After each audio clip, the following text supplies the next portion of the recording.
Hi friends, ఈరోజు అయితే చిట్టి తల్లి కోసం నా కోసం అయితే చూసారా మొన్న కాకరకాయ కారం చూపెట్టలే కదా ఫ్రెండ్స్. చూసారా ఎంత రెడ్డిగా ఎలా ఉందో కాకరకాయ కారం. నిన్న సొరకాయ దప్పడం చిట్టి తల్లికి నూరు తెచ్చింది.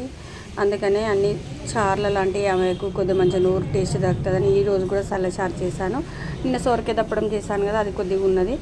ఇక కర్రీస్ ఏం వండలేదు. చిట్టి తల్లికి అయితే పాపం ఏం తినొస్తలేదు, నూరంతా రెచ్చింది పాపం. అందుకని కొద్దిగా చల్ల చారు చిక్కగా చేశాను. కొద్దిగా సొంటి కొమ్ము మిరియాలు వేసాను అలా, ఎందుకంటే చాలా మంచిది సొంటి కొమ్ము మిరియాలు అప్పుడప్పుడు తినాలి. ఇక ఈరోజు అయితే వేడి వేడి అన్నంలా కాకరకాయ కారం అయితే ఏమన్నుందా, మస్తు హెమ్మిగా మంచిగా స్పైసీగా నాకైతే చాలా నచ్చింది. టేస్ట్ అయితే చాలా అంటే చాలా నచ్చింది. మీకు కాకరకాయ కారం ఎంతమందికి ఇష్టం? మొన్న వీడియో నేను తీసిన, అవి ఎలా చేసా కాకరకాయ కారం ఎలా చేసింది అనేది కూడా తీశాను. కాకపోతే నా సెల్ స్టోరేజ్ అయ్యి వీడియో డిలీట్ అయింది.